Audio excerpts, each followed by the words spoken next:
Section 1. You will hear an agent calling from Farrelly Mutual about the recent homeowner's insurance inquiry.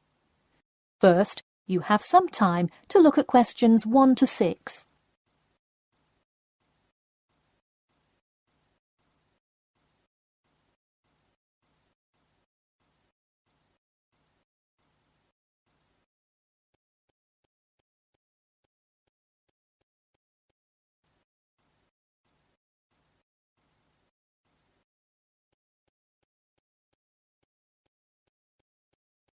You will see that there is an example which has been done for you.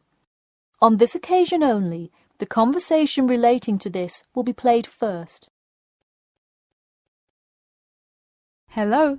Yes, I'd like to speak with Janet Evans, please. Speaking. Hi, Miss Evans. This is Jim Rodriguez, calling from Farrelly Mutual about your recent homeowner's insurance inquiry.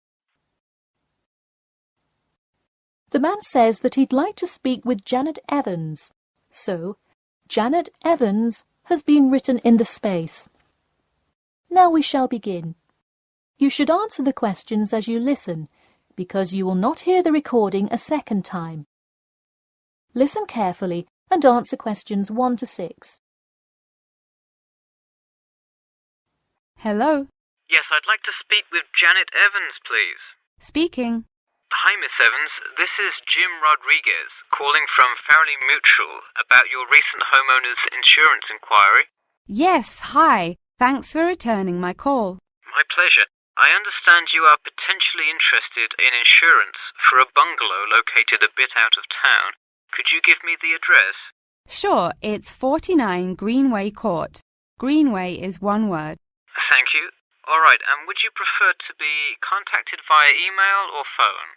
Either one is fine. Maybe try emailing me first, and as an alternative, I can give you my phone number.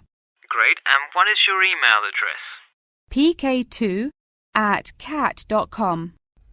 Did you say cat as in the animal? Yes, it is the acronym for the construction company I work for. I'm sure you've seen them around. Yes, I have, and could you give me your primary phone number and the best time to reach you? Sure. The number is 020-4251-9443. I am generally unable to answer my phone at work, but any time after 5:30 p.m. is fine. I will make a note of that here. Now, I'm going to ask you a little bit about property itself, so we can make an accurate estimate of the cost of insuring your home. Could you tell me the size of your house? Well, I don't have the exact measurements, but I'm pretty sure it's right around 80 square meters. Should I measure it and call you back later?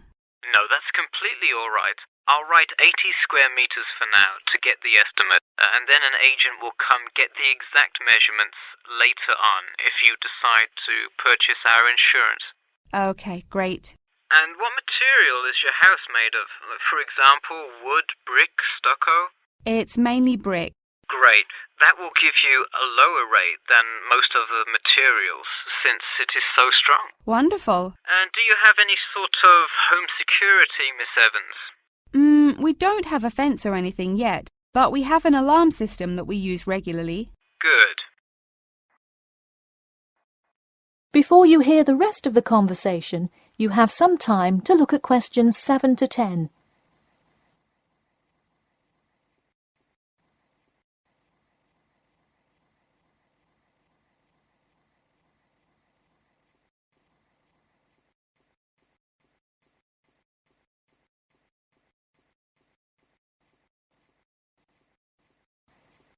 Now listen and answer questions 7 to 10. Now I'll go through a number of things we offer coverage for, and I'd like you to tell me which items you want your policy to cover. Okay. We'll start with the building itself first. Would you like us to cover incidental damage to the structure to your house? Absolutely. Splendid. And the contents inside your house? We usually cover all items with an appraised value of about £200. Would you like us to cover theft and damage beyond natural wear and tear? I will let you know that the second option here will come with a considerable increase in your rates. I think I'd just like the contents of the house to be covered against theft then. All right, and would you like any other insurance? Fire, flood, etc.? Yes, I definitely want flood coverage. It rains a lot here and the drainage system in the area is not the greatest. Okay, I am calculating your quotation now. It will just take a second. It looks like your annual insurance rate will be £148.30. Thanks, that seems somewhat reasonable. I would like to take some time to think about it. How long does it take to begin receiving coverage after signing up? It depends on the time of year. It can take anywhere from 2 to 6 weeks. I would say if you sign up by July the 1st, you could start your coverage by August the 1st. I see. Okay, thanks for your help. Should I call you back at this number when I have made my decision? Yes, please. And so that we can look up your account faster, I'll give you a reference number that you should provide when calling. Ready? Yep.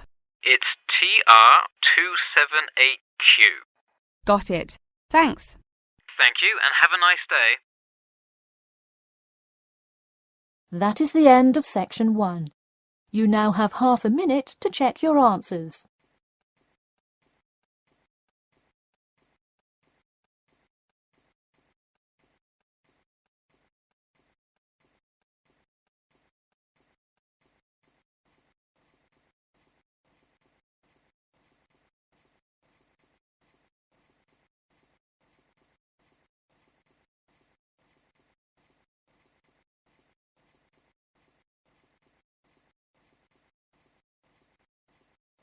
Now turn to section 2. Section 2. You will hear a talk about a pool and outdoor venue created by some people. First, you have some time to look at questions 11 to 14.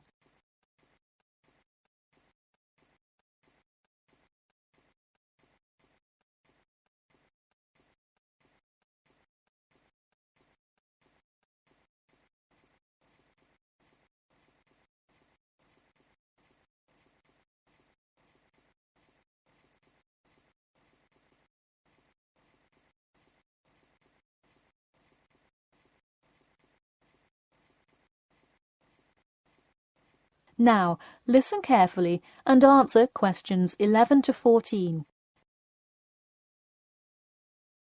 Hey, if you're just joining us on WKPX The Sound, welcome. We're here in the studio with Matt and Cam in the morning, and this morning we're talking about keeping the kids occupied on summer vacation. Folks, there's a new kid in town in the world of summer fun.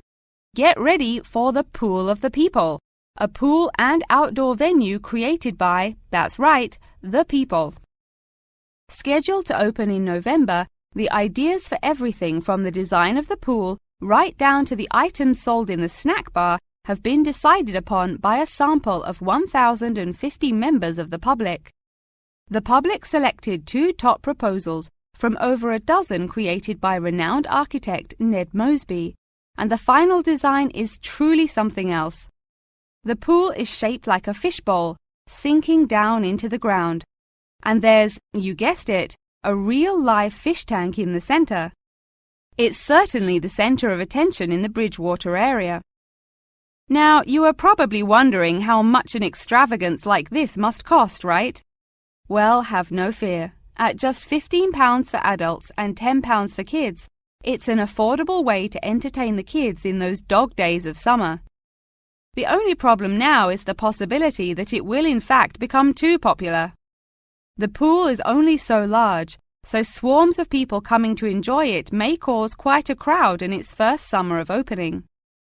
There will be an opening party for a select audience, and in line with the pool's mission, the people have decided on all the arrangements. They collectively decided on actress Rebel Wilson to host in the festivities scheduled for later this month, and even dictated the playlist by ranking their top 10 songs from a list of hundreds. There is some discrepancy, however, on the sculpture design for the foyer at the entrance. The people elected a jellyfish sculpture to greet entering visitors, but given last week's vicious attack by a box jellyfish on a local youth, coordinators fear it will bring too much fear to patrons. Before you hear the rest of the talk, you have some time to look at questions 15 to 20.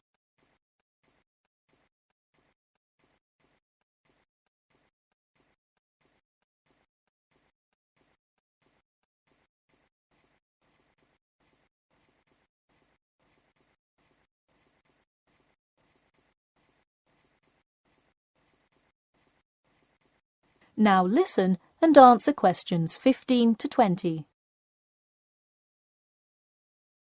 The theme of the clubhouse is set to be International Waters, with a different section representing each continent, designed by the legendary local artist Roberta Annuzzi.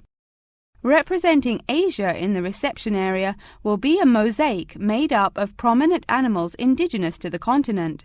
A camel, a panda, and the Siberian white tiger, to name just a few. In the West Lounge, feel the cool, icy vibes of the transantarctic mountains of Antarctica. Makes you cold just thinking about it, doesn't it? Just seeing a wall with a mural of the glacial mountains is almost enough to cool you off on a December afternoon. Almost. Why not make the trip to the pool a social studies lesson at the same time? The theme in the ladies' lounge room for Africa may not be what you expected. A safari? Drum music? The Nile River? No.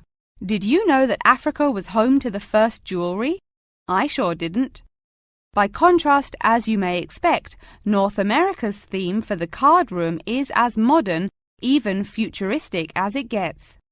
Annuzzi created for North America a sort of absurdist print, interestingly juxtaposing the moon landing of 1969 with an abstract depiction of humans living on Mars. Seems to me like an interesting commentary on the future of space exploration. And in the men's lounge room, the ancient forts of Sparta, Rome, Greece, and other European civilizations fittingly exhibit the strength and combatant characteristics of these societies. Finally, the cafe and breakfast room area is an enchanting round room that draws all attention to its center, where there is a strikingly realistic sculpture of a volcano.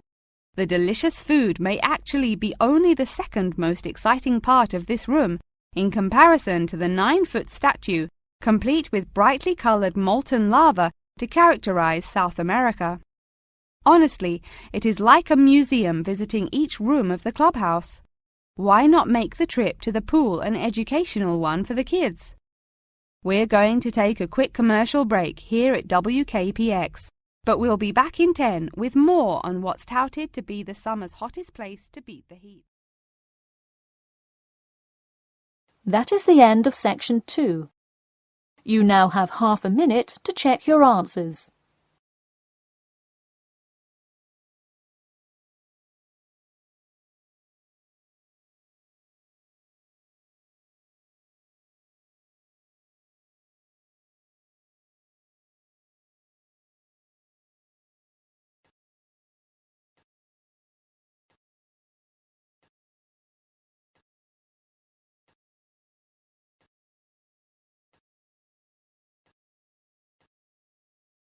Now turn to section 3.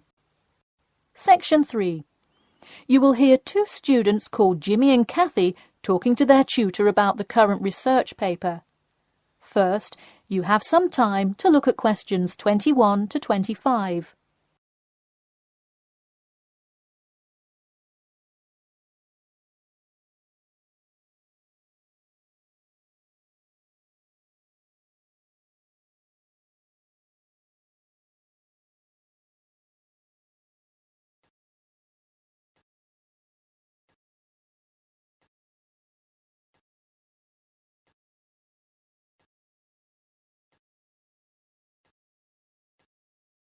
Now, listen carefully and answer questions 21 to 25. Before we start, Jimmy and Kathy, thanks for coming in today to talk about your current research paper. Well, I will also give you some suggestions for your future presentation later. That's great. OK, I've read the introductory chapter, and so far I like where you're going with your research, you two. Thanks. What did you think of the procedure section? I haven't got there yet. I'll get to that and the results and discussion section in a bit. Oh, if you haven't read the rest, are you just saying you like the introduction? No, the layout is really well done. You have each section clearly marked and have the header and footer perfectly formatted, and your title page is right on the money. A lot of students have trouble with that one. To be honest, we did refer a lot to the example we received in class. That's good to do for spacing and layout, as long as you're not also copying the information. The background information is a little sparse, though. You may want to add to it. You think so? I was more worried about whether I had enough data. You definitely need more background information. I would think about finding some more online articles or doing more research in the campus library. That's a good idea. We can go tomorrow. I find it too tough finding the subject matter in the online journal database. I also like being able to flip through the physical journal as opposed to trying to scroll down on a computer. Me too. Oh, I almost forgot. I've included all of my citations in the abstract, but could you help me with the bibliography? I should be using a bibliography, right? Not an appendix. Sure, I can help with that. Yes, for this type of scientific research paper, list all sources that you cite in the body of your paper in a bibliography. Go to the website I gave you last time to see the exact way to list each source. Okay, thanks. I'll do that. We still have a lot of things to fix up. Yeah, but there's a lot of good stuff here to work with. So enough about the paper. How is the presentation going? Well, it's all right. I'm going to go try out the new presentation software while Jimmy's working on the bibliography. Yeah, we are hoping to make an animation of an actual pump, but still have a lot to learn about how to do that. Before you hear the rest of the talk, you have some time to look at questions 26 to 30.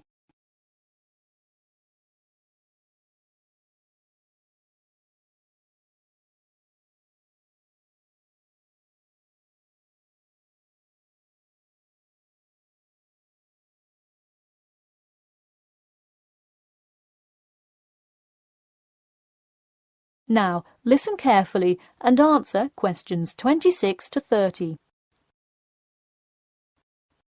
Who would have thought before we started this project that we would be able to recreate the motion of a pump?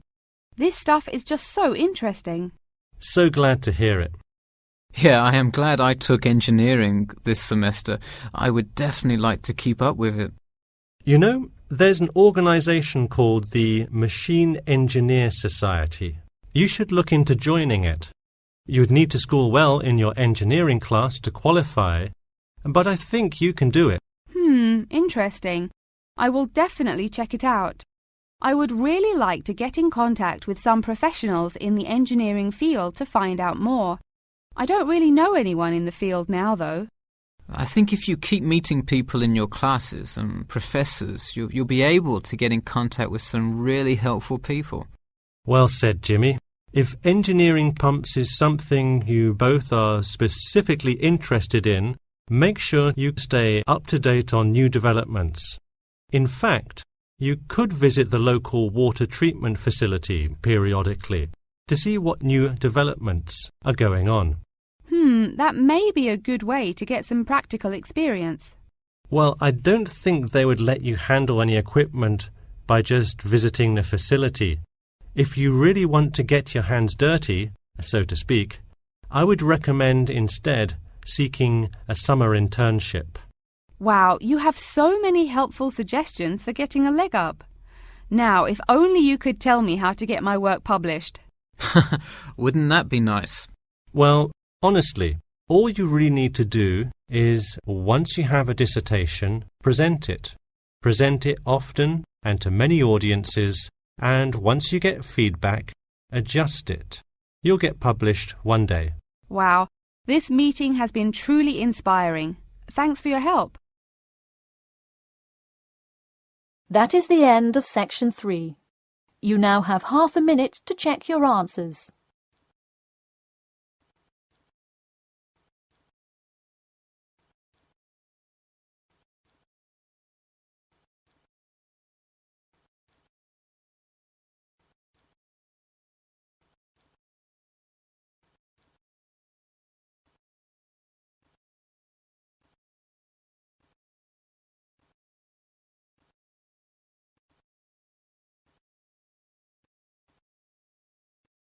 Now turn to Section 4. Section 4. You will hear a talk about amber, the formation of amber and its applications in different fields. First, you have some time to look at questions 31 to 40.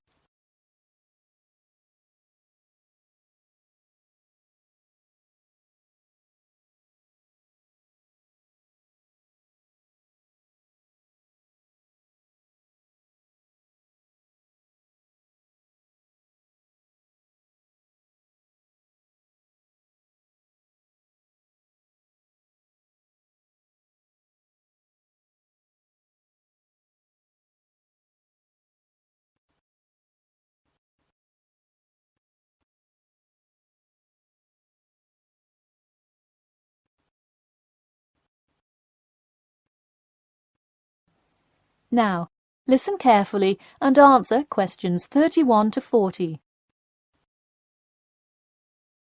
Tonight I'm going to present an overview of the research on amber.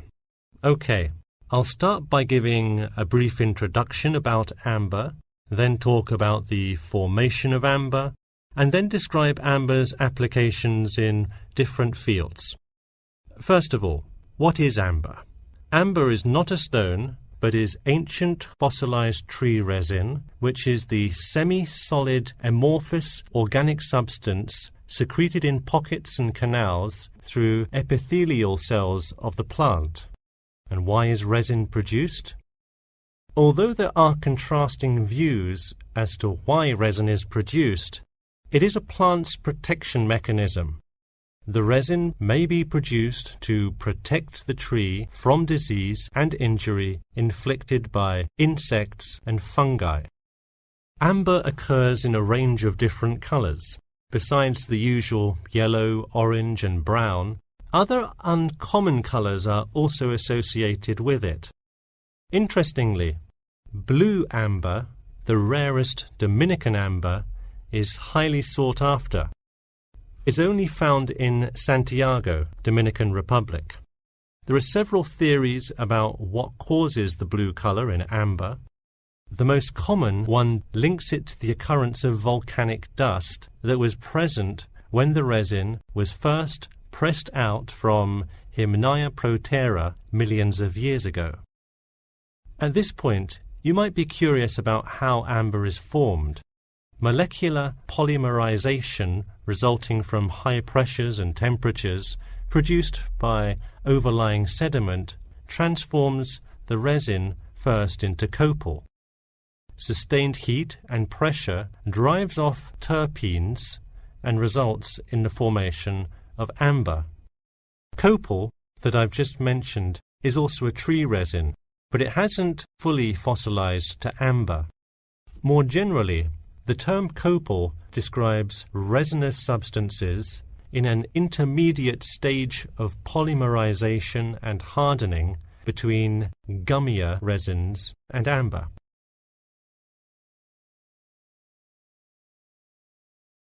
So where can we find amber? It can be found on seashores. The main producer worldwide is Russia. In fact, about 90% of the world's available amber is located in the Kaliningrad region of Russia, which is located on the Baltic.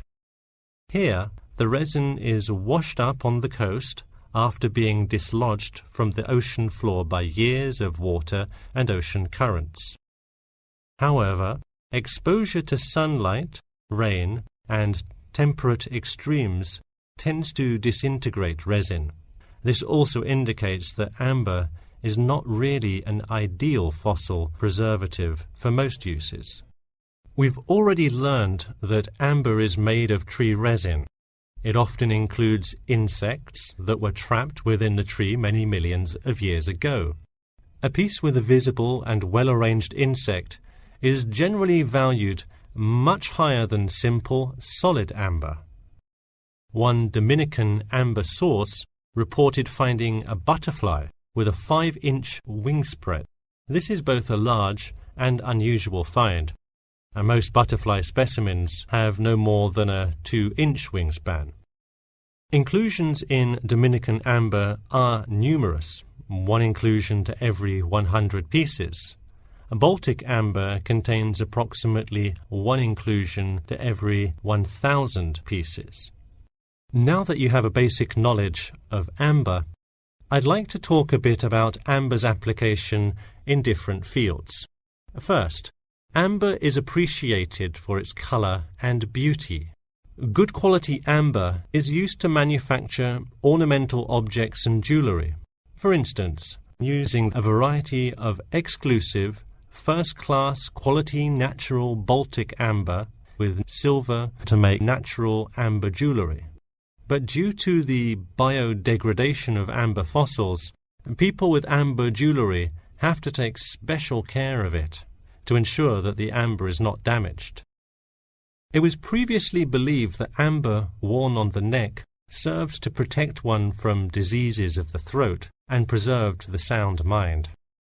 Callistrate, a famous doctor in the Roman Empire, wrote that amber powder mixed with honey cures throat, eye, and ear diseases, and if it is taken with water, eases stomachache. While the mystery around that use of amber has not been cleared, one thing is sure: it will help effectively to defeat small malaises. Amber has even been used as a building material. Amber created the altar in St. Brigida Church in Gdansk, Poland. In St. Petersburg, Russia, the walls of the famous Amber Room were lined with intricate carvings and inlaid designs. This palace room is being reconstructed from photographs and can be visited at the Catherine Palace, located in the town of Tsarskoye Selo. And finally, the fourth use of amber is that... That is the end of section 4. You now have half a minute to check your answers.